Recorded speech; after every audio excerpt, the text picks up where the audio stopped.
Welcome to Developing Leadership the Genuine Contact Way, where we're focusing on nourishing a culture of leadership by applying timeless principles of life to the art of leadership.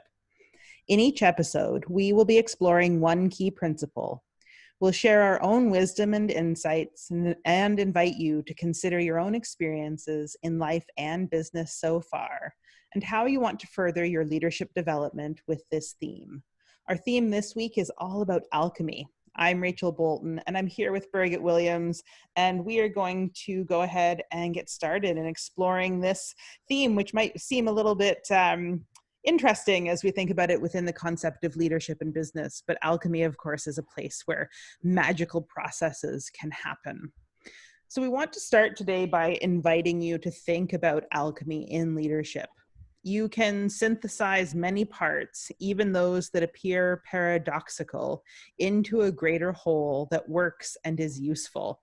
It's all about turning things like those base metals like lead into gold, and it is definitely a seemingly magical process of transformation, creation, or a combination of things.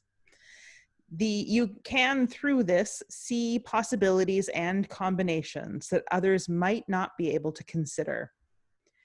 The key to developing this leadership capacity for alchemy is to learn to shift with ease from a fixed perspective or polarity to accepting additional perspectives. I know in my kids' school, they talk a lot about that as a growth mindset rather than a fixed mindset. This requires the ability to contain within yourself polar opposites as both possibly existing at the same time.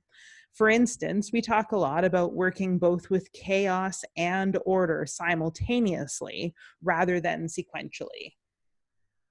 Indeed, Rachel, chaos and order, although they can be thought of in that sequential way. I've read that just this morning again, that after chaos you have order, and yet that isn't what occurs within life and living and our organizations.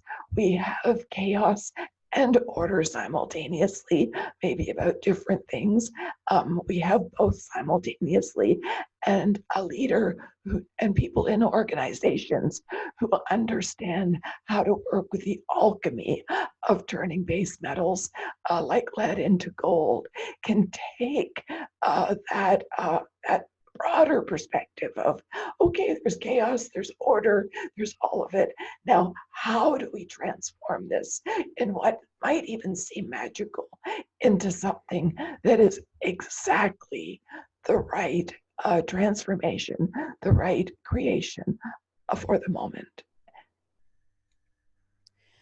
I really love this idea of alchemy, and I confess to really enjoying some good fantasy fiction. So the ideas of all the things that you can transform and create out of other things is something that I find really inspiring. What does that mean in our leadership, though? We're going to invite you to consider over the next couple of minutes how you can develop your leadership capacity with alchemy through some really simple exercises. The first one is a practice of noticing. To commit, whether it's in your meditative time or your morning routine or wherever it might fit, to commit to a daily practice for 15 minutes of simply noticing what's going on around you, noticing what you hear, what you see, what you smell, what you feel, but really just being absolutely present in the noticing of what is happening now in this moment. And the other activity that we're recommending to you for developing this capacity with alchemy is to take yourself on a weekly date to do something you have never done before. It might be cooking a new meal. It might be as simple as that. It might be something that you've always wanted to try and never have, that you're going to make some time for, doing something that's even maybe stretching your boundaries, like skydiving or something crazy that you've always wished you could do, but to simply do something you have never done before. That really stretches each and every one of us that practices those two steps that you've outlined there, Rachel. It stretches us to expanding our perspective beyond the fixed and existing perspective we start with. And we now have expanded that perspective to include more and more. And the more that we practice with this, the more that we see that world of possibilities, the more that we notice really gifts in that world of possibilities, and in ourselves develop that capacity to turn that lead into gold, creating something that maybe from that fixed perspective we would have said, oh no, that's not possible. And so this expansion doesn't mean that you get rid of the original perspective. It simply means by added noticing, by stretching ourselves and doing something we've never done before, either once a week or even once a day. We expand and expand, and we become more of our own selves and what we bring to our leadership. I think in that expansion, one of the things that happens is this, like that you're broadening your perspective of all of the possibilities. And you do that by when you really take time to notice. It's amazing how many more things you notice. It's amazing. I like to practice this one walking. We have a lot of forest trails, actually within the city where I live. And I absolutely delight in the things that you find when you really practice this noticing, walking in those trails within our city. There are lots of really wonderful, creative people who do things like leaving pretty painted rocks or a little motivational sign or something. But you have to know you have to have the practice of noticing to develop the perspective to be able to see it, to notice that bit of that flash of color that doesn't fit in the forest out of the corner of your eye and be drawn to it.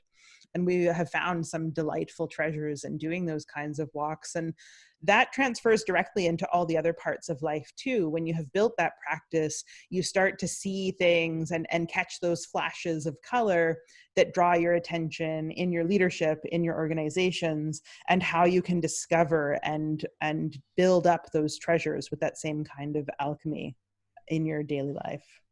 And to even imagine a staff meeting, for example, if if you're the leader of that team, if you have expanded your perspective, you notice more and more, and you bring into that meeting, here are all the things that I have noticed that might help us find just the right solution to something. And then you go around to each person who you have encouraged to do the same thing, to notice more and more, and to expand this capability in themselves. And each person says, and here's what I've noticed that might help us out. And so you end up with this enormous array of possibilities, many of which are outside of previously conceived ideas of what the solution might be.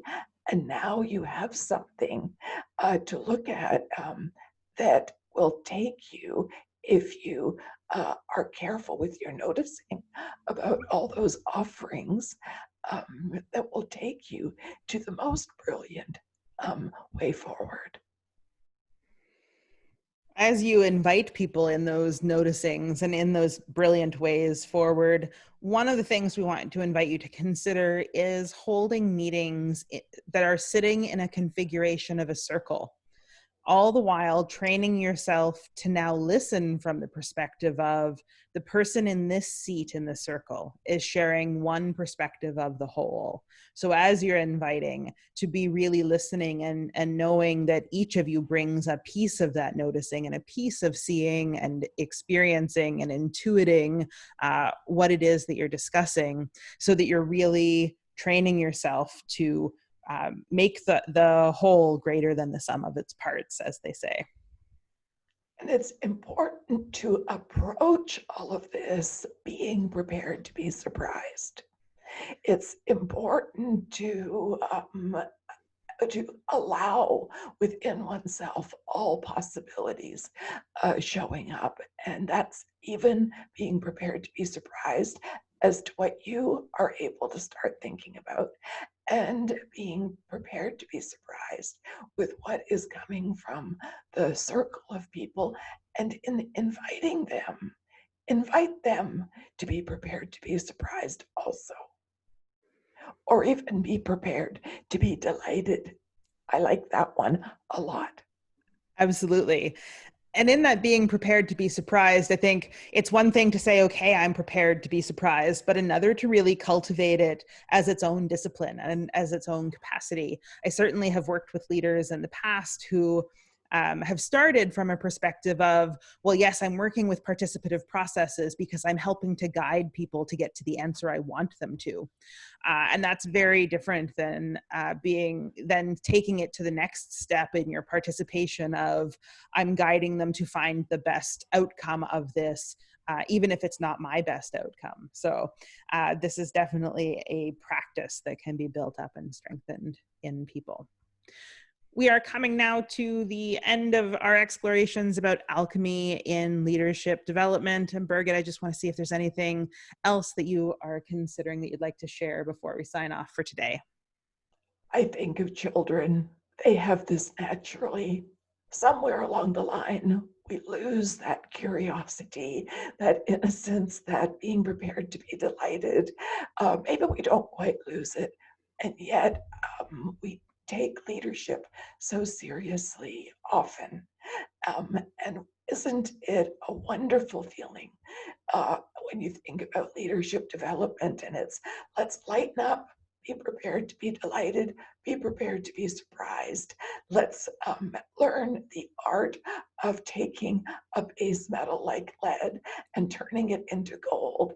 And wouldn't that be a wonderful picture of how you engage in your leadership? I'm certainly inspired to keep working with this alchemy as a leadership capacity. I hope you are too. That does bring us to the end of our conversations for today. We invite you to check out the next episode to continue your learning as we look at developing leadership the genuine contact way. Before you go, don't forget to like this episode, subscribe to our channel, and when you do, we make sure that our subscribers get all our new episodes right to your inbox